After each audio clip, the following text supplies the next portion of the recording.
Donc, les angles remarquables, c'est ceux que vous connaissez déjà pour les degrés. Comme vous savez par cœur, c'est quoi 0 degré, 360 degrés, 180 degrés, 90 degrés et 270 degrés. Vous les connaissez par cœur. 0 degré, c'est ça ici. 360, c'est un tour complet. Donc, on fait le tour et on revient au point de départ. 180 degrés, c'est un demi-tour, ici. 90 degrés, ici. Un quart de tour. Et 270 degrés, c'est 3 quarts de tour.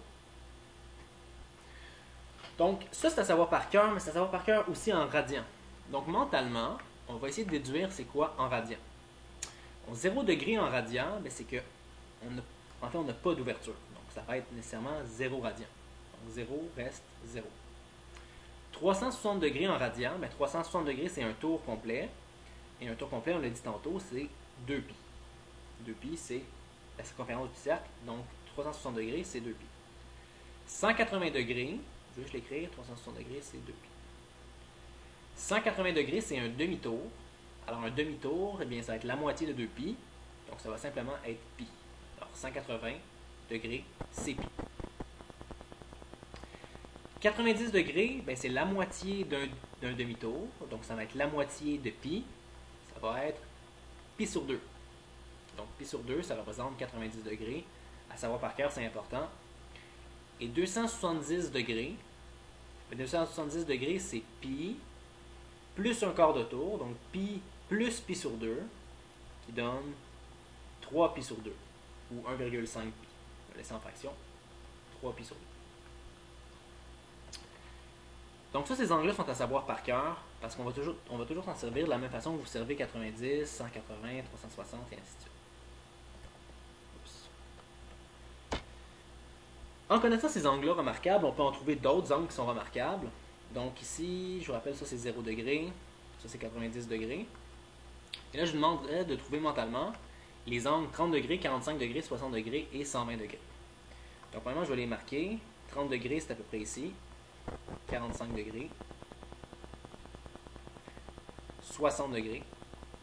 Et 120 degrés approximativement ici. Donc mentalement, sans faire de réel calcul, on peut déterminer ces angles-là. Parce qu'on sait justement que 90 degrés, je l'écris en bleu pour que ça soit plus standard. On sait que 90 degrés, c'est π sur 2. Donc en sachant ça, on peut trouver 30 degrés, 45 et 60. Premièrement, 30 degrés, il faut voir que 30 degrés, c'est le tiers de 90. Donc 90 divisé par 3, ça donne 30. Donc on peut faire π sur 2 divisé par 3 et on obtient que 30 degrés, c'est π sur 6. Ça, c'est un angle de 30 degrés. 45 degrés, eh bien 45 degrés, c'est la moitié de 90. Donc on peut faire π sur 2, qui est 90 degrés, divisé par 2, et on obtiendrait 4, π sur 4. Donc 45 degrés, c'est π sur 4. 60 degrés, il faut voir que 60 degrés, c'est le double de 30 degrés. Donc on peut faire π sur 6 fois 2, et donc on obtient 2π sur 6, ou encore mieux, π sur 3. 120 degrés pour terminer, eh bien 120 degrés, il faut voir que c'est 30 degrés de plus que 90. Donc sachant que 90, c'est π sur 2, on peut lui additionner 30 degrés supplémentaires, qui est π sur 6.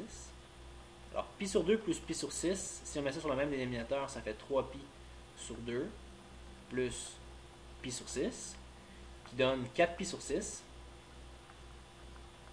Et en simplifiant, qui donne 2π sur 3. Alors ça, c'est 120 degrés.